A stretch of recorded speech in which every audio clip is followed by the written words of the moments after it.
오늘 우리 주님께서 우리를 구원하시기 위해 십자가 지신 성금요일 아침입니다. 우리를 그 끔찍한 죄에서부터 구원하시기 위해서 그 모진 고통, 그 큰 아픔을 다 견디시고 끝까지 십자가를 감당하신 주님의 그 크신 사랑, 우리를 구원해 주신 주님의 그 놀라운 은총을 우리의 가슴속에 늘 기억하면서 날마다 십자가의 그 은혜에 합당한 삶을 살아가는 우리 모두가 되시기를 주님의 이름으로 축원합니다. 여러분 혹시 물에 빠져서 죽을 뻔한 경험 있으십니까? 우리가 어릴 때 계곡이나 강에서 수영하면서 한두 번쯤 물에 빠져서 죽을 뻔했던 경험이 있는 분들이 있습니다. 그 경험이 너무 심하신 분들은요, 그 트라우마가 있어서 수영도 제대로 못 배우시는 분들이 있습니다. 배 타는 것도 두렵고 바다에 나가는 것도 무서워하시는 분들이 있습니다. 그렇게 물에 빠져서 위기 가운데 있는 사람들을 건져내는 사람들이 해상인명구조대죠. 그런데 이 구조대원들이 물에 빠진 사람들을 건져낼 때는요, 물에 빠졌다고 해서 금방 가서 건져내 주지 않습니다. 보통 어떻게 하죠? 한참을 허우적거리고 힘이 다 빠지고 난 뒤에야 가서 그 사람을 건져내 줍니다. 그러니까 물에 빠진 그 사람은요, 물속에서 막 허우적거리면서 이제 내가 죽는구나, 그 생각을 하게 되는 것이죠. 이젠 죽는다 생각하고 힘이 다 빠져 있을 그때쯤 구조대원이 들어가서 그 물에 빠진 사람을 건져내서 옵니다. 만약에 그 사람이 힘이 남아 있을 때 가서 구조하려고 하면 어떻게 됩니까? 내가 살겠다고 막 몸부림을 치죠. 그리고 그 구조대원들을 붙잡고 막 끌어당기니까요, 같이 죽게 됩니다. 그래서 그 사람이 다 힘이 빠지고 난 이후에 이제 다 죽었구나 생각할 그때쯤 돼서야 건져주는 거죠. 내 힘으로는 아무것도 할 수 없을 때, 나는 이제 죽었다 생각하는 그 시점에서 다시 살아나는 그 축복을 경험하게 된다는 것입니다. 여러분, 우리 인생에서도 이런 경험들을 참 많이 하게 됩니다. 우리가 포기해야 될 것들을 포기하지 않고요, 버려야 될 것들을 버리지 않으면 우리 인생이 참 힘들어진다는 것을 경험하게 되죠. 때로는 우리가 가지고 있는 알량한 자존심 포기하지 못해서 우리 인생이 힘들어지는 일들이 있지 않습니까? 한때 굉장히 부유했던 양반 가문이 한순간에 몰락하게 되는 경우들이 있습니다.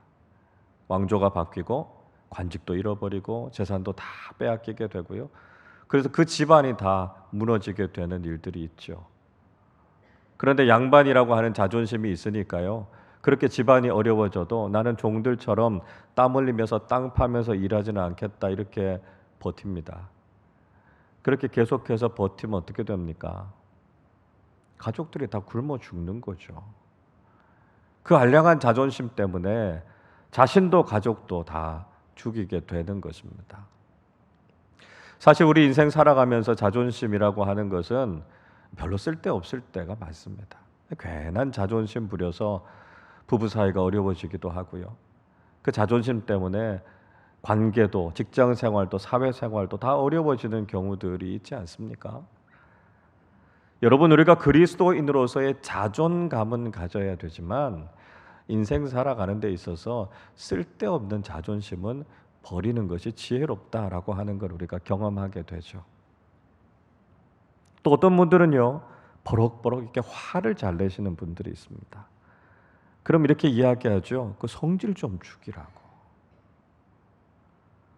조금만 화나는 일이 있어도 그냥 내 안에 있는 화를 다 쏟아붓는 경우들이 있습니다. 그러다 보면 어떻게 됩니까? 주변에 있는 사람들 다 떠나죠. 내 편을 들어줬던 사람들, 내 친구들, 나를 도와주려고 했던 사람들도 다 떠나게 되고요. 인생이 외로워지고 힘들어질 수밖에 없습니다. 버려야 될 것들을 버려야 되고요, 죽어야 될 것들이 죽어지는 것이 우리가 인생을 살아가는 데 있어서 참 필요한 것이다 하는 걸 깨닫게 됩니다. 근데 문제는 뭐죠? 내가 잘 안 죽는다는 거예요. 내가 살아야 되겠다고 고집을 부린다는 것이죠. 성경은 뭐라고 이야기합니까? 내가 죽어야 된다, 이렇게 이야기합니다. 그렇다고 해서 진짜 죽으라는 이야기 아니지 않습니까? 잘못된 자존심이 죽어야 된다는 것이고요. 불같은 우리의 성격이 죽어야 된다는 것이고요. 우리의 잘못된 생각과 고집이 죽어야 된다는 거 아닙니까? 그런데요, 그거 포기하지 못해요. 죽지 못합니다. 그거 내가 포기하는 게 마치 내 인생을 다 부정당하는 것처럼 생각해요. 그렇게 내가 붙잡고 있던 것들 놓으면 그냥 내 인생 다 무너질 것처럼 생각하기 때문에 죽지 않겠다고 버팁니다. 근데 죽지 않겠다고 버티면요, 어떻게 됩니까? 나도 살아날 수 없다라고 하는 것을 우리가 경험하게 된다라고 하는 것이죠. 어떨 때는요, 나만 살아야 되겠다고 생각하는 사람들이 있습니다. 다른 사람들을 짓밟아서라도, 다른 사람을 죽이고서라도 나만은 살아야 되겠다고 생각하는 사람들이 많습니다. 그게 오늘 우리가 살아가는 우리 사회의 모습들 아닙니까? 그러다 보니까 경쟁이 치열해져요. 우리의 삶의 현장들이 전쟁터 같이 변해버리는 것을 볼 수 있지 않습니까? 다른 사람은 다 죽고 나는 혼자 살아남을 수 있습니까? 아니요, 그렇게 살아남을 수 없습니다. 다른 사람들이 죽으면요, 나도 살 수 없어요. 그래서 사도 바울은 갈라디아서 5장 15절에서 이렇게 말씀하죠. 만일 서로 물고 먹으면 피차 멸망할까 조심하라 말씀합니다. 내가 저 사람 죽이고 나만 살아남아야 되겠다고 생각하다 보면 그 사람도 죽고 나도 죽는다는 거예요. 여러분, 우리는 혼자만 살아남을 수 없고요, 혼자 힘으로 살 수도 없습니다. 우리의 생명은 다른 사람들의 생명과 이어져 있습니다. 우리가 생명을 가지고 있다라고 하는 것은 이미 누군가에게 은혜를 입고 있다는 걸 이야기합니다. 우리가 이 땅에 태어난 거 내 힘만 가지고 이 땅에 태어납니까? 아니지 않습니까? 부모님으로부터 우리는 생명을 빚지고 있는 것입니다. 부모님을 통해서 우리가 이 세상에 태어나게 되는 것이니까요, 우리가 태어났다라고 하는 사실만으로도 우리는 이미 큰 은혜를 입으면서 살아간다는 것이죠. 내가 하루하루 먹고 살아가는 것, 내 노력만으로 되는 것입니까? 아니잖아요. 주변에 많은 분들이 우리를 도와주었고 배려해 주었고 힘을 써 주었기 때문에 우리가 하루하루 먹고 살아가는 것 아닙니까? 그런데 사람들은 마치 내가 잘해서 내 힘만으로 먹고 살아가는 것처럼 생각합니다. 이 교만도 이런 교만이 없죠.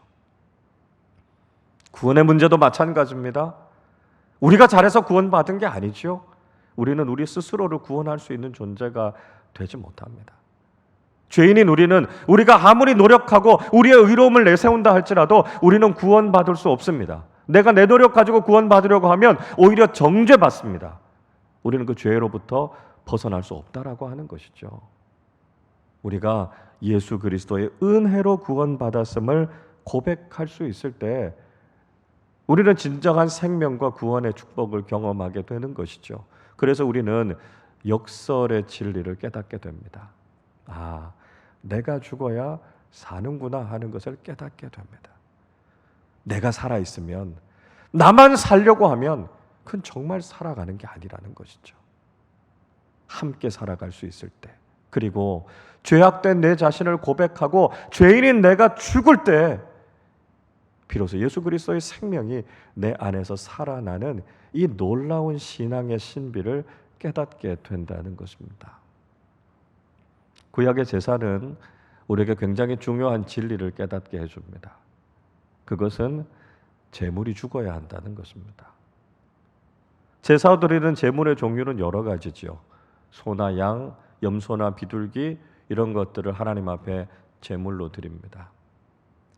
제물의 종류가 다 다르지만 그러나 제물이 되기 위해서는 두 가지의 공통점이 있습니다. 하나는 그것이 흠이 없어야 된다는 것이고요. 또 하나는 그것이 반드시 죽어야 한다는 것입니다. 제물이 죽지 않으면 하나님께 드려질 수 없습니다. 그래서 하나님께서 이스라엘 백성들에게 희생 제사를 드리라 말씀하지 않았습니까? 제물이 죽어야만 하나님께 온전히 드려질 수 있다고요. 그렇게 그 제물이 드려서 하나님 앞에 드려질 수 있을 때 그 제사를 하나님께서 받으시는 제사가 되고요. 그것을 통해서 하나님의 생명을 경험하게 된다는 것이죠. 여러분, 오늘날 우리 신앙생활의 문제는 무엇입니까? 내가 죽지 않는다는 거예요. 내가 자꾸 살려고 하고요. 내 고집을 부리고 내 주장을 내세우면서 살려고 하기 때문에 우리가 오히려 신앙생활에서 어려움을 겪게 된다는 것이죠. 여러분, 우리가 진짜 사는 길은 무엇입니까? 그것은 죄악된 나 자신이 죽는 것입니다. 왜 우리가 부활의 영광 가운데 들어가지 못합니까? 부활의 능력을 왜 경험하지 못합니까? 안 죽어서 그런 거예요. 죽어야 다시 사는데요. 죽지 않으니까요. 부활의 능력도, 부활의 소망도, 부활의 영광도 경험하지 못하는 것입니다. 그래서 우리가 고백해야 되는 것이 무엇입니까? 나는 이미 죽었음을 고백하는 것입니다. 그래서 사도 바울은 에베소서 2장 1절에서 이렇게 말씀하지요. 그는 허물과 죄로 죽었던 너희를 살리셨도다 말씀하고 있습니다. 무슨 말씀하는가 하면요, 우리가 이미 죄와 허물로 죽었다고요. 우리는 죽을 수밖에 없는 존재가 아니고요, 이미 죽은 존재임을 믿음으로 고백해야 한다는 것입니다. 적어도 우리 아름다운 교회 교우들은 기도하실 때 죄와 허물로 죽을 수밖에 없었던 우리, 이렇게 기도하지 마시고요, 죄와 허물로 죽었던 우리를 살리셨다, 그렇게 기도하시기를 바랍니다. 나는 이미 죽었다는 거예요. 죄악된 내 자신과 내 자아는 이미 죽었고요. 그래서 우리는 부활의 영광 가운데 있음을 고백하실 수 있기를 바랍니다. 오늘날 교회의 문제는요, 내가 죽지 않아서 그래요. 내 생각과 내 주장이 살아 있습니다. 그래서 내 고집을 부리는 거죠. 다른 사람들은 틀렸고 나는 옳다고 생각합니다. 그래서 내 생각대로 교회는 이렇게 해야 되고 우리는 이렇게 해야 된다고 이야기합니다. 그러나 여러분, 그 생각이 죄악된 나 자신의 생각에서 나왔다라고 하는 것을 우린 잊지 말아야 된다는 것이죠. 우리가 고백해야 되는 것은 이미 나는 죽은 것입니다. 그리고 하나님의 생명으로 살아가기 때문에 이미 우리가 제물로 주님 앞에 드려졌다, 이렇게 고백해야 되는 거예요. 제물로 주님 앞에 드려진 우리가 눈을 시퍼렇게 뜨고 살아있다면 어떻게 우리의 삶이, 우리의 신앙이 하나님 앞에 드려지는 것이 될 수 있겠습니까? 여러분, 내가 죽었다고 고백하지 않으면 내 안에 있는 죄도 죽지 않습니다. 죄가 죽지 않으면 사망이 우리를 공격한다고 말씀드리지 않았습니까? 그래서 우리가 해야 될 것은요, 우리 자신이 완전히 죽는 겁니다. 그래야만 우리 안에 있는 죄도 죽고요, 예수 그리스도 안에서 영원한 생명으로 부활할 수 있게 된다는 것이죠. 사도 바울도 오늘 본문의 말씀을 통해서 그 사실을 우리에게 다시 한번 강조해 주고 있지 않습니까? 우리 20절의 말씀을 다시 한번 같이 읽도록 하겠습니다. 내가 그리스도와 함께 십자가에 못 박혔나니 그런즉 이제는 내가 사는 것이 아니요 오직 내 안에 그리스도께서 사시는 것이라.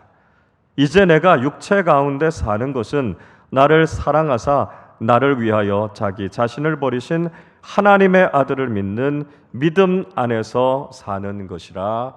아멘. 여러분, 이것이 우리의 믿음의 고백이 되어야 합니다. 내가 사는 것이 아닙니다. 나는 이미 죽었습니다. 이 고백이 우리에게 필요합니다. 이 고백이 없으면 우린 그리스도인이 될 수 없습니다. 이 고백이 없으면 우리는 부활의 영광 가운데 들어갈 수 없습니다. 죄악된 나 자신이 이미 죽었음을 고백해야 하고요, 죄인된 우리는 하나님 앞에서 침묵해야 합니다. 그것이 내가 죽었음을 고백하는 것이고요, 그래서 이제는 내 생각대로 살아가는 것이 아니라 주님의 말씀대로, 주님의 뜻대로 우리 자신을 드리면서 살아가야 한다는 것이죠. 그러나 여러분, 또 한 가지 우리가 기억해야 하는 것이 있습니다. 죽었다고 다 해결되는 것이 아닙니다. 내가 죽었으니까 다 됐다, 이렇게 생각하면 안 된다는 것이죠. 여러분, 우리의 삶에 있어서 문제를 깨닫게 되고요. 우리가 죄를 깨닫게 되면 우리 인생에 고뇌가 생기게 되죠. 그래서 죽음을 생각하게 됩니다. 근데 중요한 것은 그 죽음이 주님과 무관한 죽음이 되어서는 안 된다는 것입니다. 대표적으로 주님과 무관한 죽음, 성경에서 이야기하는 올바른 죽음이 아닌 것이 뭐냐 하면 자살이에요. 자살. 스스로를 판단하고요, 스스로에게 유죄 판결을 내려서 자신의 생명을 끊는 것은 성경이 말하는 올바른 죽음이 아닙니다. 그 대표적인 사람이 가룟 유다이지 않습니까? 스승이신 예수님을 은 30에 팔아넘겼던 가룟 유다는 죄책감을 느끼게 됩니다. 마태복음 27장 3절은 이렇게 말씀하지요. 그때 예수를 판 유다가 그의 정죄됨을 보고 스스로 뉘우쳐 그 은 30을 대제사장들과 장로들에게 도로 갖다 주며 말씀합니다. 양심의 가책을 느꼈던 가룟 유다는 대제사장과 장로들을 다시 찾아갑니다. 그러나 그들은 자신들과는 아무 상관이 없다고요, 이미 다 값을 치렀기 때문에 네가 알아서 해라 이야기합니다. 근데 유다는 어떻게 합니까? 5절이 이렇게 말씀하죠. 유다가 은을 성소에 던져놓고 물러가서 스스로 목매어 죽은지라. 죄책감을 느꼈던 유다는 스스로 그 죄의 문제를 해결하려고 했습니다. 그래서 은을 성소에 던져놓고 스스로 목매어서 자살하고 말았습니다. 여러분, 자살이 왜 올바른 죽음이 아닙니까? 자살이라고 하는 것은 하나님께서 주신 이 생명의 존엄성을 우리가 무시하는 겁니다. 생명이 하나님으로부터 왔다라고 하는 것을 인정하지 않는 것이죠. 사람은 자신의 생명을 함부로 할 수 있는 권한이 없습니다. 우리는 생명의 주이신 하나님을 존중해야 된다는 것이죠. 또 자살이라고 하는 것은 그 죄에 대해서 회개할 기회를 갖지 못하는 것입니다. 죄는 회개를 통해서 씻어질 수 있는데요, 이미 회개할 수 있는 기회를 놓쳐버린 것이죠. 그래서 이것은 결코 올바른 죽음이라고 할 수 없습니다. 자, 그럼 어떻게 해야 되겠습니까? 오늘 사도 바울은 우리에게 분명히 이야기합니다. 우리가 그리스도와 함께, 그리스도 안에서 죽어야만 우리가 부활의 영광을 누릴 수 있다 말씀하고 있습니다. 예수님께서 달리신 그 십자가에 우리도 같이 죽어야 하는 것이고요, 주님 안에서 우리 인생의 마지막을 맞이하게 될 때 우리는 부활의 영광에 함께 참여하게 될 것이다 말씀하고 있죠. 로마서 6장의 말씀은 세례의 의미가 무엇인지를 우리에게 이야기해 주고 있습니다. 세례가 무엇입니까? 로마서 6장 3절은 이렇게 말씀하지요. 무릇 그리스도 예수와 합하여 세례를 받은 우리는 그의 죽으심과 합하여 세례를 받은 줄을 알지 못하느냐. 세례는 예수 그리스도와 연합해서 주님과 함께 죽는 것입니다. 그렇게 주님과 함께 죽으면 어떻게 되죠? 4절은 이렇게 말씀합니다. 그러므로 우리가 그의 죽으심과 합하여 세례를 받음으로 그와 함께 장사되었나니 이는 아버지의 영광으로 말미암아 그리스도를 죽은 자 가운데서 살리심과 같이 우리로 또한 새 생명 가운데서 행하게 하려 함이라 말씀하고 있습니다. 주님과 함께 죄악된 우리 자아가 죽으면 주님께서 부활하실 때 우리도 주님과 함께 부활해서 새 생명을 누리게 된다는 것입니다. 사도 요한도 주님 안에서 죽는 죽음이 복되다 말씀하지요. 요한계시록 14장 13절은 말씀합니다. 또 내가 들으니 하늘에서 음성이 나서 이르되 기록하라, 지금 이후로 주 안에서 죽는 자들은 복이 있도다 하시매 성령이 이르시되 그러하다 그들이 수고를 그치고 쉬리니 이는 그들의 행한 일이 따름이라 하시더라. 주님 안에서 죽는 죽음이 복되다 이렇게 말씀하고 있습니다. 믿음 안에서, 그리스도 안에서 우리 인생의 마지막을 맞이하게 될 때 우리의 죽음이 참된 안식이 될 수 있다는 것입니다. 우리가 하나님 나라에서 쉼을 얻게 되고요, 부활의 영광에 참여할 수 있는 것은 그리스도 안에서 우리의 인생이 죽어야 한다는 것입니다. 우리 자신이 죽되 주님 안에서, 믿음 안에서 우리의 죄악된 자아가 죽어야만 우리는 영원한 생명을 누릴 수 있다는 것이죠. 그래서 우리는 날마다 그리스도와 함께 십자가에 못 박히는 삶을 살아야만 날마다 주님께서 주시는 새 생명을 경험하고 하나님 나라의 영원한 생명을 누리면서 살아가게 된다는 것입니다. 그러나 사람들은 좀처럼 자기 자신이 죽고 싶어 하지 않습니다. 죽지 않고도 살 수 있는 길이 없는가를 묻습니다. 그러나 죽지 않고 사는 길은 없습니다. 예수님께서도 우리의 죄의 문제를 해결하시기 위해서 십자가 위에서 죽는 길 말고는 다른 길이 없으셨습니다. 만약에 예수님께서 우리의 죄를 해결하실 수 있는 다른 길이 있었다면 십자가 위에서 죽지 않으셨을 것입니다. 그러나 예수님께서도 다른 길이 없으셨기 때문에 십자가 위에서 당신 자신을 다 내어주심을 통해서 우리에게 영원한 생명을 주신 것이죠. 그래서 오늘 말씀은 나를 사랑하사 나를 위하여 자기 자신을 버리신 하나님의 아들을 믿는 믿음이라고 말씀하고 있습니다. 주님께서 십자가 위에서 기꺼이 당신 생명을 내어주신 것처럼 우리도 죽지 않고는 영원히 살 수 없다는 것을 다시 한번 깨닫게 됩니다. 여러분, 십자가는 죽음입니다. 십자가에서 우리의 죄악된 자신이 완전히 죽어야만 우리는 주님께서 주시는 영원한 생명을 누리게 됩니다. 십자가는 죽어야만 사는 신비를 우리에게 가르쳐 주고 있습니다. 세상의 방식과는 전혀 다르죠. 고통스러운 십자가지만 그 십자가를 우리가 끌어안아야만, 십자가 위에서 우리 자신이 완전히 죽어야만 새로운 생명으로 부활하게 되는 이 놀라운 신비를 우리에게 말씀해 주고 있습니다. 오늘날 교회와 그리스도인들이 살아나는 비결은 십자가 위에서 죽는 것밖에 없습니다. 우리의 허물과 우리의 모든 죄와 우리의 모든 자아가 십자가 위에서 완전히 죽고 예수 그리스도 안에 우리 자신이 완전히 들여지게 될 때 우리는 비로소 살아나게 됩니다. 내가 살아있다고 내 자신을 주장하고 내 고집을 드러내고 죄악된 이기적인 내 모습으로 살아가려고 한다면 우리는 결코 주님의 생명을 경험할 수 없습니다. 십자가 위에서 철저하게 죽어야만 우리 자신이 살아나고 교회가 살아나고 이 세상이 살아날 수 있습니다. 목사가 죽어야 합니다. 장로도 죽어야 합니다.